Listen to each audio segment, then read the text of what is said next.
Mental Transmutation. Chapter 3. Mental Transmutation. Mind, as well as metals and elements, may be transmuted from state to state, degree to degree, condition to condition, pole to pole, vibration to vibration. True Hermetic transmutation is a mental art.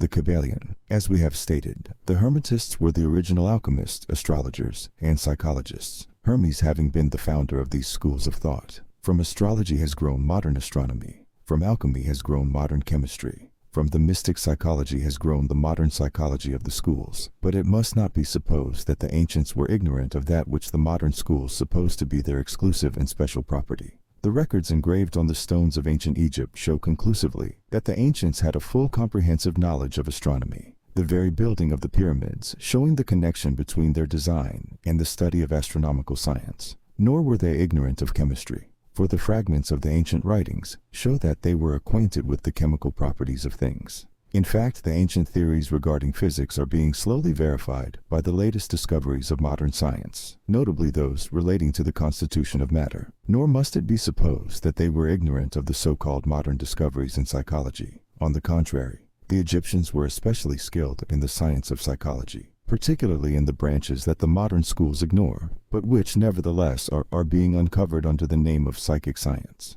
which is perplexing the psychologists of today, and making them reluctantly admit that there may be something in it after all. The truth is that beneath the material chemistry, astronomy, and psychology, that is, the psychology in its phase of brain action, the ancients possessed a knowledge of transcendental astronomy, called astrology, of transcendental chemistry, called alchemy, of transcendental psychology, called mystic psychology. They possess the inner knowledge as well as the outer knowledge, the latter alone being possessed by modern scientists. Among the many secret branches of knowledge possessed by the Hermetists was that known as mental transmutation, which forms the subject matters of this lesson. Transmutation is a term usually employed to designate the ancient art of the transmutation of metals, particularly of the base metals, into gold. The word transmute means to change from one nature, form, or substance into another, to transform, Webster. And accordingly, mental transmutation means the art of changing and transforming mental states, forms, and conditions into others. So you may see that mental transmutation is the art of mental chemistry, if you like the term, a form of practical mystic psychology. But this means far more than appears on the surface. Transmutation, alchemy, or chemistry on the mental plane is important enough in its effects, to be sure.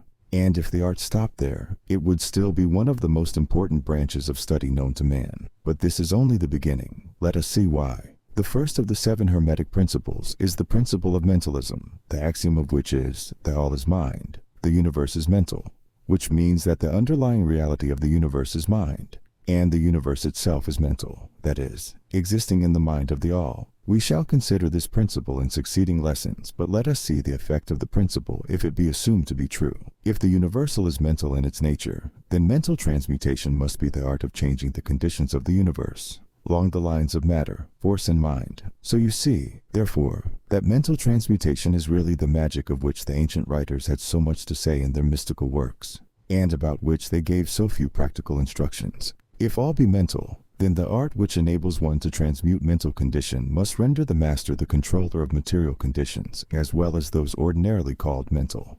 As a matter of fact, none but advanced mental alchemists have been able to attain the degree of power necessary to control the grosser physical conditions, such as the control of the elements of nature, the production or cessation of tempests, the production and cessation of earthquakes and other great physical phenomena. But that such men have existed, and do exist today, is a matter of earnest belief to all advanced occultists of all schools. That the masters exist, and have these powers, the best teachers assure their students, having had experiences which justify them in such belief and statements.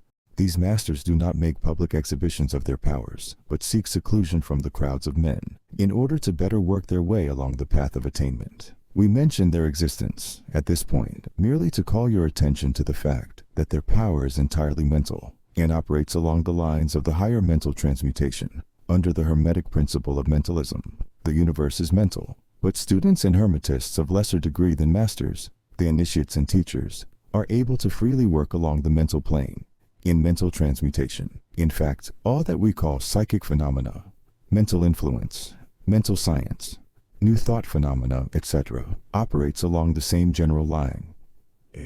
the lines. For there is but one principle involved, no matter by what name the phenomena be called. The student and practitioner of mental transmutation works among the mental plane, transmuting mental conditions, states, etc., into others, according to various formulas, more or less efficacious. The various treatments, affirmations, denials, etc., of the schools of mental science are but formulas, often quite imperfect and unscientific, of the Hermetic art. The majority of modern practitioners are quite ignorant compared to the ancient masters, for they lack the fundamental knowledge upon which the work is based. Not only may the mental states, etc., of oneself be changed or transmuted by Hermetic methods, but also the states of others may be, and are, constantly transmuted in the same way, usually unconsciously, but often consciously by some understanding the laws and principles, in cases where the people affected are not informed of the principles of self-protection. And more than this, as many students and practitioners of modern mental science know, every material condition depending upon the minds of other people may be changed or transmuted in accordance with the earnest desire, will, and treatments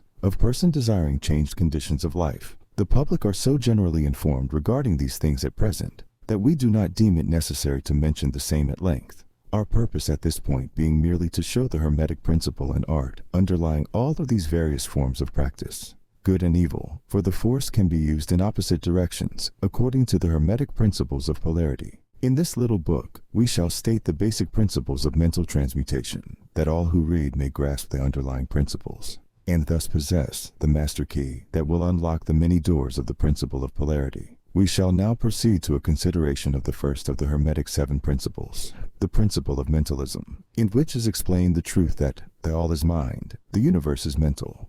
In the verse of the Kybalion, we ask the close attention and careful study of this great principle on the part of our students, for it is really the basic principle of the whole Hermetic philosophy and of the Hermetic art of mental transmutation.